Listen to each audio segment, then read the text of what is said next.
आइए भाइयों, दरिया में डुबकी लगाएं और चालू करें आज से अभी से प्रोरेटा का वो क्वेश्चन जो दिमाग में बैठता नहीं है, और वो भी बिना एनालिसिस टेबल के। चलो शुरू करें। Do you think this is your time?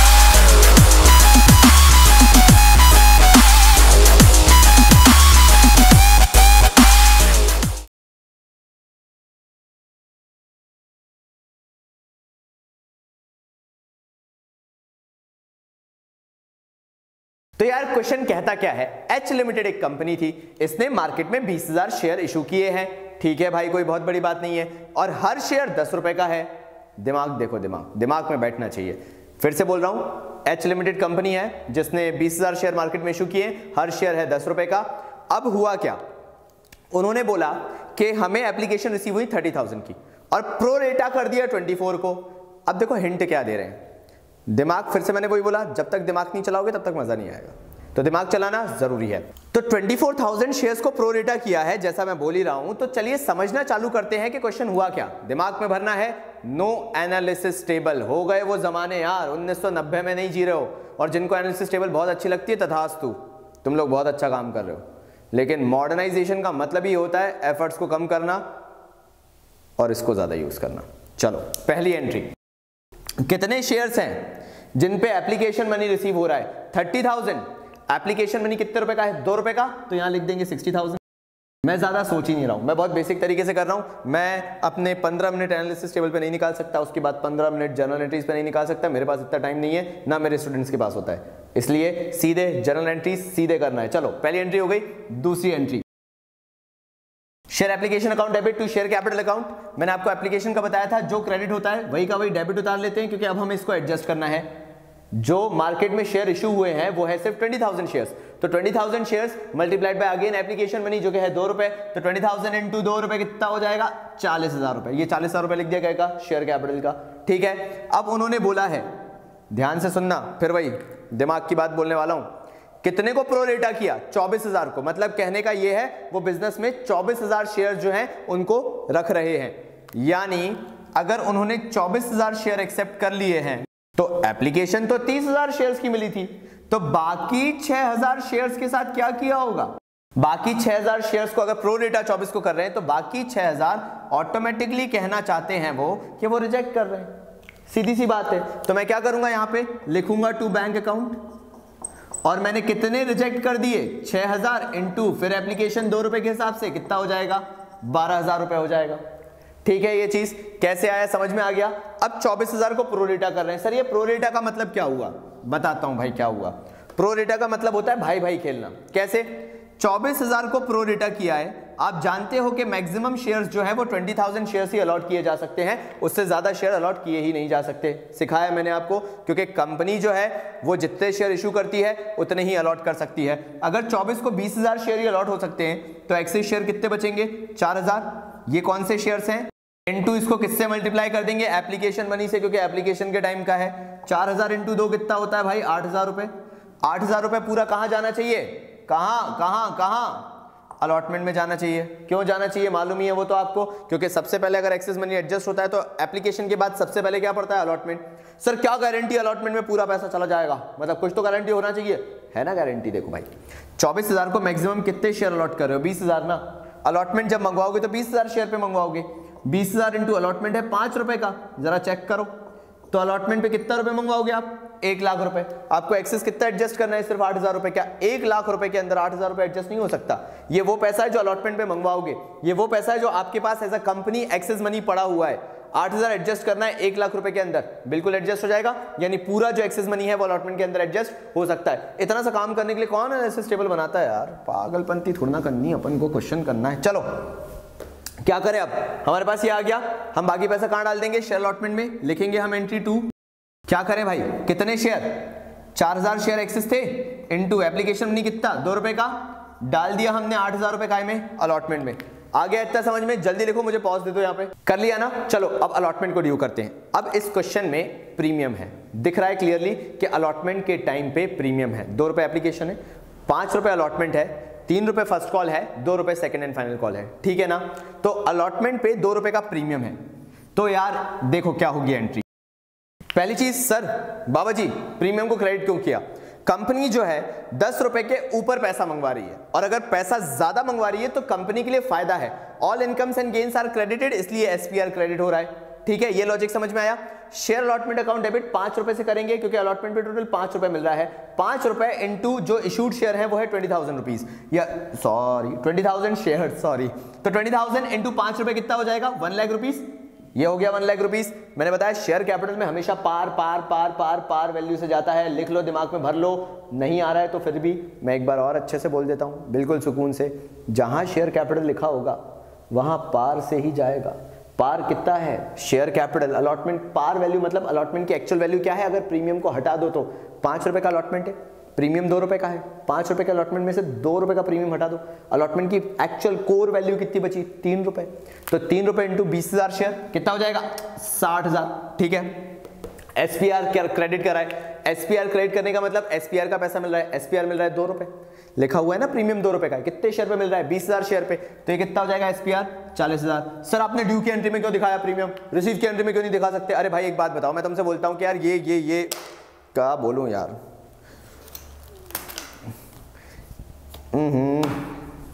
हाँ,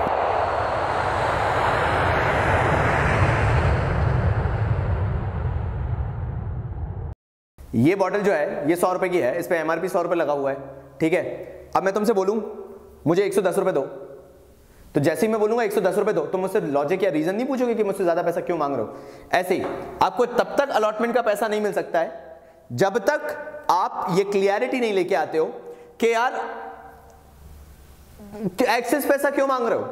तो इसलिए हम जब शेयर होल्डर्स पे ये ड्यू की एंट्री करते हैं तो हम बताते हैं अगर हम आपसे 1 लाख रुपए मांग रहे हैं, मतलब जनरली हमें 60,000 रुपए मांगना चाहिए जो कि अलॉटमेंट की पार वैल्यू है। अगर हम आपसे 40,000 रुपए एक्स्ट्रा मांग रहे हैं तो वो सिक्योरिटीज प्रीमियम रिजर्व का पैसा है जो कि हम आपसे एक्सेस में एक्स्ट्रा में मांग रहे हैं, वो प्रीमियम का पैसा है। ये इसलिए टोटल अलॉटमेंट का पैसा 60,000 की जगह टोटल 1 लाख रुपए है। अगर कोर पार वैल्यू मांगते तो 60,000 मांगते, क्योंकि प्रीमियम 40,000 मिला के मांग रहे हैं आपसे, इसलिए 1 लाख रुपए मांग रहे हैं। जब हमें shareholders as a shareholders जब हमें पता चल जाएगा कि हम 1 लाख रुपए क्यों दे रहे हैं, क्योंकि उसके अंदर प्रीमियम भी इंक्लूडेड है, तो वो देने में आनाकानी नहीं करेंगे। इसलिए आपको पहले से बताना जरूरी है कि अलॉटमेंट के अंदर प्रीमियम है, तभी आपको उसका पैसा मिलेगा। समझ में आ गया? चलो आगे बढ़ते हैं। अब वो लोग बड़े खुश हो रहे होंगे जो एनालिसिस टेबल बनाते हैं और जिनका अलॉटमेंट का पैसा थोड़ा एडजस्टमेंट से आता है। लेकिन अब मेरी बात सुनो, यहाँ पे भी हम ट्रिक खेल सकते हैं और बहुत शॉर्ट तरीके से अलॉटमेंट का पैसा निकाल सकते हैं। तुम लोग पूरे 2-2 पेज भरते हो वर्किंग नोट में, एक पूरा पेज भरते हो, जरूरत ही नहीं है। वर्किंग नोट का मतलब होता है आपने अपना काम खुद किया है, दैट्स इट। सीबीएसई को ये देखना है, ठीक है। तो जो लोग मोर्चा खोलना चाहते हैं that is well and good, but working note का मतलब होता है कि आपने अपना काम खुद किया है। तो हम खुद करेंगे, हमारी मर्जी, हम वर्किंग कैसे भी करें। तो हम देखो कैसे करेंगे। अलॉटमेंट का पैसा मिलना है, ऐसा कौन सा छोटे से छोटा तरीका है कि हमें पता चल जाए अलॉटमेंट का कितना पैसा मिलना था। अब मेरी बात ध्यान से देखना, सुनना, समझना। यहाँ पे अलॉटमेंट का पैसा निकालने में एक अलग ही टेक्निक लगेगी। कारण है क्योंकि अलॉटमेंट में क्या है, एक्सेस मनी मिला है सबसे पहली चीज तो, ठीक है। एक कंडीशन ये फुलफिल हो रही है, और दूसरी कंडीशन के अलॉटमेंट में कॉल्स एंड अरियर्स भी है, मतलब अलॉटमेंट का पैसा कुछ लोगों ने दिया भी नहीं है। इन 2 कंडीशंस के कारण लाइट के कारण बाधा आ गई थी। जो अलॉटमेंट का पैसा है उसको निकालने की जो टेक्निक है वो थोड़ी सी डिफर कर जाएगी, और उसका कारण सिर्फ एक है, क्योंकि अलॉटमेंट के अंदर 2 कंडीशंस आ रही हैं। मैं वापस से बोलूंगा वो 2 कंडीशंस हैं। अलॉटमेंट के अंदर एक्सेस मनी भी एडजस्ट हो रहा है और कॉल्स एंड अरियर्स भी है। तो इसके कारण सर सिचुएशन क्या डेवलप हो रही है। देखो, जब भी किसी का बेस बनाते हो तो पहली बार में थोड़ी सी डिफिकल्टी होती है, लेकिन वही आपका एज बनेगा कि जब बाकी लोग एनालिसिस टेबल बना रहे होंगे तो बिलीव मी आप आंसर कंप्लीट करके दूसरे क्वेश्चन पे शिफ्ट हो चुके होंगे। तो उसके लिए आपको मेरे साथ थोड़ा सा पेशेंस रखना पड़ेगा। मैंने ये नहीं बोला है कभी कि हार्ड वर्क मत करो, हम लोग क्या कर रहे हैं, हार्ड वर्क भी कर रहे हैं ना, लेकिन स्मार्ट वर्क होना जरूरी है। हर चीज के लिए लॉजिक, थिंकिंग और एक प्रोसेस होता है। यहाँ पे भी वही चीज है, लगा लोगे आपको एक एज मिल जाएगा जो बाकी लोगों में नहीं है। चलिए शुरू करें उसको। क्या करेंगे हम यहाँ पे, जो एक्सेस मनी है, सबसे पहले मैं अलॉटमेंट पे देखूंगा कि पैसा कितना ड्यू है। 5 रुपए के हिसाब से 20,000 शेयर्स है टोटल, यानी अलॉटमेंट पे टोटल मनी ड्यू जो है वो 1 लाख रुपए है। मैं इसको बोल सकता हूं TMD, टोटल मनी ड्यू, ठीक है। ये टोटल मनी ड्यू जो है, इसमें से मुझे कुछ तो पैसा पहले ही मिल चुका है भाई, जिसको मैं नाम देता हूं एक्सेस मनी। अगर आपने देखा हो तो मैंने अलॉटमेंट में 8,000 एडजस्ट किया था जो सेकेंड एंट्री की थी, मतलब 92,000 जो है वो कहलाएगा NAR। NAR का मतलब होता है नेट अमाउंट रिसीवेबल। इतना पैसा हमें अलॉटमेंट पे मिलना चाहिए था, ये मिलना चाहिए था जो नेट फिगर था, लेकिन हुआ क्या भाई, हो गया कॉल्स इन अरियर्स। अब कई लोग बोलेंगे सर डायरेक्टली क्यों नहीं निकाल सकते, मतलब सर हमें जो हमारे रमेश भाई साहब हैं उन्होंने 400 शेयर्स पे अलॉटमेंट का पैसा नहीं दिया, 400 इंटू 5 करो, 5 4 20, 2000 रुपए नहीं दिए सर रमेश ने, सीधे सीधे निकाल लो। लेकिन एक बात सुनो मेरी, मैं बिल्कुल लॉजिकली चीज बता रहा हूं, हमें अलॉटमेंट पे एक्सेस मनी 8000 रुपए पहले ही मिल चुका है, तो ये भी तो चांसेस हो सकते हैं कि वो एक्सेस मनी में रमेश का भी कुछ पैसा इन्वॉल्व हो, तो हो सकता है टोटली ड्यू रमेश पे वो पैसा ना हो, मतलब 2000 रुपए में से हो सकता है रमेश ने भी जब एप्लीकेशन का पैसा दिया होगा तब उसने भी कुछ ज़्यादा पैसा दे दिया होगा, तो मे बी जो रमेश का बाकी पैसा अलॉटमेंट पे देना बाकी था वो 2000 नहीं हो के थोड़ा सा कम था, क्योंकि एप्लीकेशन पे उसने ज़्यादा पैसा दे दिया था। पॉसिबिलिटी है ना, इसलिए हमें ये सामदाम दंडभेद करना पड़ेगा। फिर से करते हैं, 1 लाख रुपए था, 1 लाख में हमने एक्सेस मनी 8000 रुपए एडजस्ट कर दिया, काय का है ये एप्लीकेशन के टाइम पे जो मिला था और जो हमने अलॉटमेंट में एडजस्ट किया था वो है 92,000 हमारा नेट अमाउंट रिसीवेबल था, लेकिन कॉल्स इन अरियर्स हो गया। अब देखो 92,000 रुपीज जो है, मैं रुपया लिख देता हूं ताकि आप कंफ्यूजन ना हो, क्योंकि मुझे आंसर कॉल्स इन अरियर्स का रुपीज में निकालना है। तो जो 92,000 रुपीज है उसमें से मुझे रमेश भाई साहब के 400 शेयर्स पे पैसा नहीं मिला। सिंपल है, 400 शेयर्स आउट ऑफ टोटल कितने शेयर्स में से, 20,000 में से, 20,000 में से प्रोपोर्शन निकालो ना, मगर मान लो अगर 92,000 का मुझे 10% निकालना होता तो मैं 10% कैसे निकालता, 10/100 करके निकालता, 10% अपॉन 100%, 100% मतलब टोटल ऑफ परसेंटेज। ऐसे ही मैंने इसमें भी किया, जो 92,000 रुपीज लिखा इसमें मैं 400 शेयर्स की वैल्यू निकाल रहा हूं, रमेश भाई साहब के शेयर्स की वैल्यू आउट ऑफ टोटल कितने शेयर्स हैं, 20,000 शेयर्स टोटल लिया जाता है डिवीजन में। तो यहां पे मैंने वो ले लिया कि मुझे पता चल जाए कि 92,000 में से रमेश भाई साहब ने कितने शेयर्स पे पैसा नहीं दिया है आउट ऑफ टोटल 22,000। सर 22,000 क्यों लिया, क्योंकि ये जो 92,000 है ये 20,000 शेयर्स पे मुझे पैसा मिलना था, इसलिए। ठीक है भाई, कट करना चालू करते हैं, यानी हमारा यहां पे आया 920 रुपीज इंटू 2 आ गया ये चीज, ठीक है। 1840 हमें नहीं मिला, यानी ये पैसा कॉल्स इन अरियर्स हो गया, इतना पैसा हमें अलॉटमेंट पे नहीं मिला। हम क्या करेंगे, यहां पे लिखेंगे कॉल्स इन अरियर्स 1840 का, क्योंकि कॉल्स इन अरियर्स है इसलिए क्या कर देंगे, माइनस कर देंगे। तो जो हमारा नेट अमाउंट रिसीव्ड कहलाएगा, रिसीव्ड, ये रिसीवेबल था कि इतना मिलना चाहिए था, ये रिसीव्ड है, जो हमें नेट अमाउंट रिसीव्ड हो गया है। 92,000 में से आपको 1840 माइनस करना है, फाइनल पैसा आपको कितना मिला है, 90,160 का, ये पैसा आपको अलॉटमेंट में मिला है। अब बैंक टू शेयर अलॉटमेंट में डाल दोगे 90,160, ये वो पैसा है जो आपको नेट अलॉटमेंट में मिला है, कैसे, 1840 को माइनस करके। आप इसको नोट करो जल्दी से, मैंने क्या किया है मैं एक बार लास्ट टाइम आपको और बता रहा हूं, उसके बाद नोट कर लेना। जो टोटल अमाउंट ड्यू था या टोटल मनी ड्यू था अलॉटमेंट पे 1 लाख था, एक्सेस मनी 8000 माइनस हो गया, तो जो नेट अमाउंट रिसीवेबल था वो 92,000 था। अब 92,000 में से 400 शेयर्स पे पैसा नहीं मिला आउट ऑफ टोटल 20,000, यानी 1840 हमारा अमाउंट निकल के आया जो नहीं मिला था, हमने उसको माइनस कर दिया तो 90,160 आया।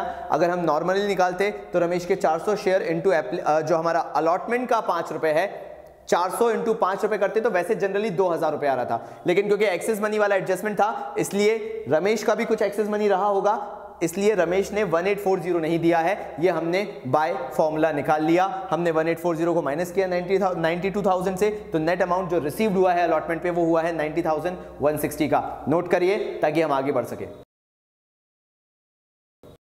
अब लिखेंगे share first call account debit to share capital account.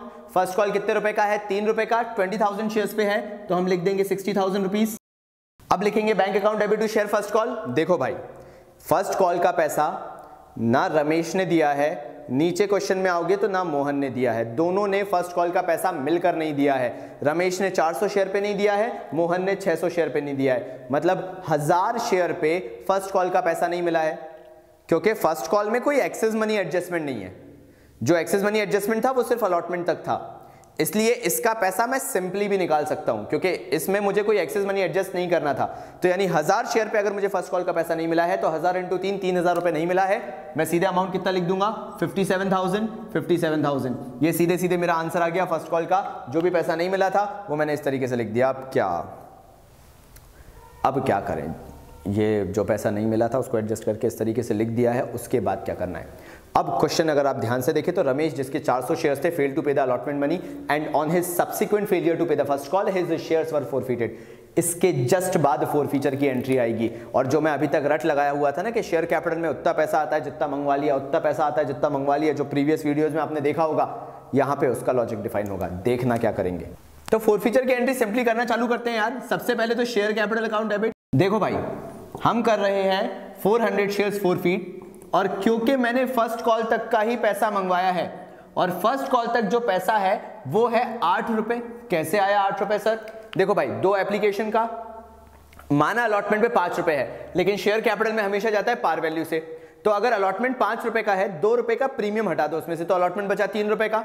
तो फिर से गिनते हैं, एप्लीकेशन 2 रुपए का, अलॉटमेंट प्रीमियम हटा के 3 रुपए का, 5 रुपए हो गया। 3 रुपए का फर्स्ट कॉल, 8 रुपए हो रहा है। और फर्स्ट कॉल के बाद ही क्योंकि ये फोरफीचर की एंट्री पास कर रहा हूं मैं, तो इसलिए मैं 8 रुपए यहां लेके चलूंगा। तो यहां पे आ जाएगा यार 3200। ठीक है भाई, क्योंकि मुझे प्रीमियम का पैसा नहीं मिला है, इसलिए मैं क्या करूंगा, securities premium reserve account debit लिखूंगा। मुझे 400 शेयर पे 2 रुपए का प्रीमियम नहीं मिला है, दैट मींस मुझे 800 रुपए नहीं मिला है। ठीक है, फिर अपन लिखेंगे शेयर अलॉटमेंट, क्योंकि यहां पे वो पैसा लिखते हैं पहले तो कि जो पैसा हमें मिला नहीं है। और अलॉटमेंट में आपको भी याद होगा, अपन ने मिलकर निकाला था कि 1840 रुपीज जो है वो अलॉटमेंट पे नहीं मिला है क्लियरली। ठीक है, लिख दिया अपन ने, कोई दिक्कत नहीं है यहां पे। फिर हमें एक और चीज नहीं मिली, और वो है शेयर फर्स्ट कॉल का पैसा। शेयर फर्स्ट कॉल का हम डायरेक्टली पैसा निकाल सकते हैं। 400 शेयर पे हमें 3 रुपए के हिसाब से जो पैसा नहीं मिला है वो है 1200 रुपीज का। ठीक है, ये हो रहा है 4000 रुपीज, ये हो रहा है 3040 रुपीज। मतलब मैं सीधे सीधे बैलेंसिंग फिगर निकाल सकता हूं जो शेयर फोरफीचर का आएगा, और वो आ रहा है हमारा 960 रुपीज। तो ये 960 रुपीज हो गया, हमने ये कर लिया। आगे चलिए, फर्स्ट कॉल की एंट्री तो हो ही चुकी है, सेकंड कॉल की एंट्री से शुरू कर देते हैं। चलिए, तो अब क्या कर लें, शेयर सेकंड कॉल की एंट्री शुरू करते हैं। Share second and final call account debit, और साथ में लिखेंगे हम शेयर कैपिटल अकाउंट। अब मेरी बात ध्यान से सुनना, जो रमेश भाई साहब हैं उनके शेयर तो हम छीन चुके, मतलब उनके जो शेयर हैं वो हमारे पास आ चुके हैं। अब देखा था ना, फोरफीचर की एंट्री कर ली थी, मतलब मार्केट में पहले थे 20, माइनस कर देंगे उससे जो रमेश के शेयर हम छीन के अपने पास रख चुके हैं। मतलब मार्केट में अब 19,600 शेयर्स, 19,600 शेयर्स ही हैं। ठीक है भाई, सिर्फ इतने शेयर हैं। तो जब पैसा मंगवाएंगे मार्केट से, तो अब सेकंड कॉल का 19,600 शेयर्स पे मंगवाएंगे। रमेश के पास क्यों जाएंगे, रमेश के शेयर छीन के रख लिए, फिर रमेश के पास जाएंगे, लाओ सेकंड कॉल का पैसा दो। रमेश बोलेगा भाई कहां के कौन से पैसे यार, मैं तो दे चुका ना भाई, मेरे शेयर तो तुम छीन चुके हो, अब मैं किस चीज का पैसा दूं। इसलिए रमेश से आपको पैसा नहीं मांगना है। क्यों? क्योंकि रमेश के शेयर, फिर से बोलूंगा, छिन गए हैं। 19,600 शेयर्स पे आप क्या करोगे, आप मांगोगे सेकंड एंड फाइनल कॉल का पैसा 2 रुपए के हिसाब से जो है, तो वो टोटल होगा आपका 39,200 का। कैसे किया हमने, 19,600 मल्टीप्लाइड बाय क्या कर दिया, 2, जो कि सेकंड कॉल का पैसा है। अब जो मोहन भाई साहब हैं, 600 शेयर्स जिनके पास हैं, उन्होंने सेकंड कॉल का पैसा भी नहीं दिया, देखो मेंशन्ड है वहां पे।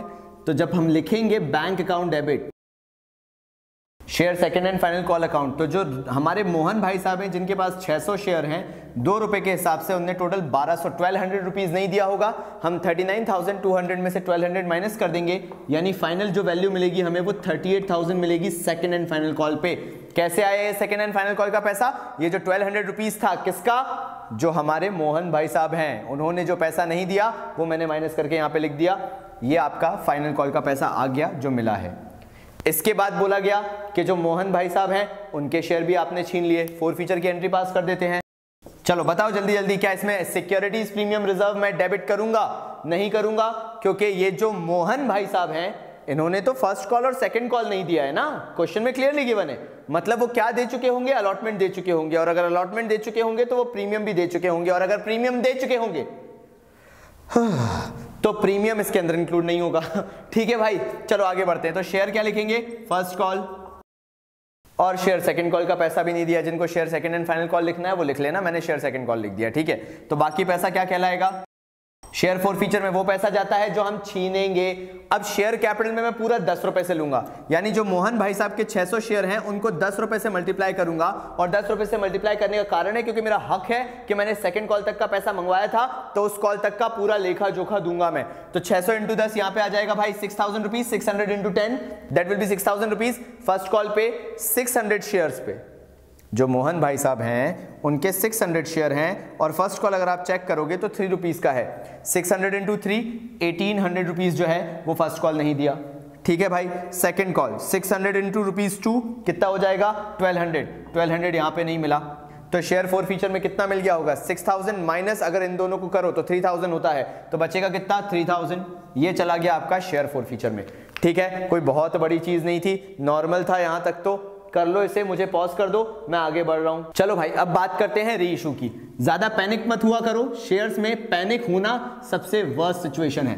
कुछ मत करो, क्या बोला 800 शेयर री इशू हुए 9 रुपए के हिसाब से, रमेश के पूरे शेयर लिए हो, सुरेश के पूरे लिए हो, मोहन के लिए हो, हम किसी की भी लिए हो, पहले री इशू की एंट्री कर देते हैं।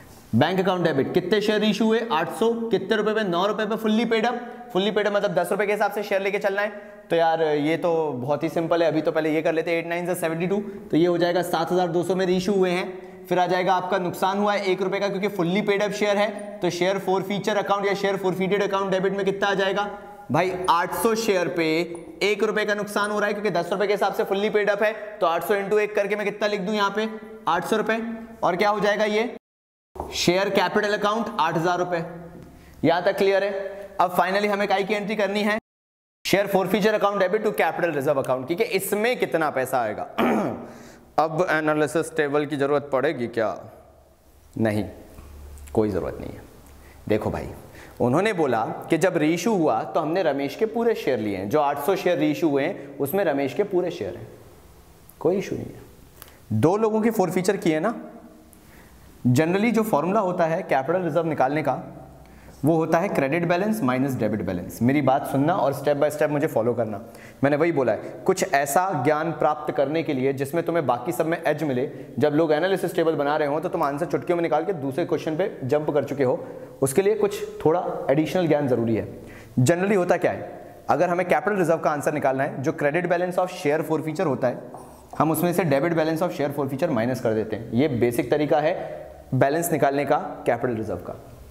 लेकिन यहां पे सिचुएशन सिर्फ इतनी नहीं है, यहां पे सिचुएशन है क्रेडिट ऑफ शेयर फॉरफीचर है किसका? सबसे पहले हमारे पास रमेश का। ठीक है भाई, अब अगर हम रमेश का है हमारे पास तो एक और का क्रेडिट बैलेंस है क्रेडिट ऑफ शेयर फॉरफीचर, वो है मोहन का। क्रेडिट क्रेडिट भाई भाई होते हैं इसलिए मैंने दोनों के क्रेडिट ऐड करके लिखे हैं। और डेबिट जो है भाई वो सिर्फ एक ही है, debit balance of share forfeiture है और वो है री इशू के टाइम का। तो मैंने इसको एक बिल्कुल ही अलग कोने में अलग से दिखा दिया कि वो डेबिट बैलेंस एक है। हाँ भाई, तो रमेश के हमने कितने शेयर लिए हैं क्वेश्चन में क्लियरली स्टेटेड है, जैसे मैंने बता ही दिया है कि 400 शेयर रमेश के हैं। तो हम क्या करेंगे, रमेश का सबसे पहले क्रेडिट बैलेंस उठाएंगे जो कि है 960 का क्रेडिट बैलेंस उठा लिया।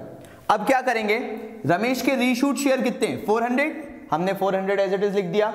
फॉरफीटेड शेयर भी कितने हैं रमेश के? भाई पूरे के पूरे 400 ही हैं, हमने उठा के पूरा 400 शेयर यहां पे दिखा दिया। मतलब जब credit balance of share forfeiture लिया हमने रमेश का तो 960 लिया जो हमने फाइंड आउट कर लिया था, मल्टीप्लाइड बाय किया रमेश के रीशूट शेयर जो कि 400 हैं और फॉरफीटेड शेयर भी कितने हैं 400 है।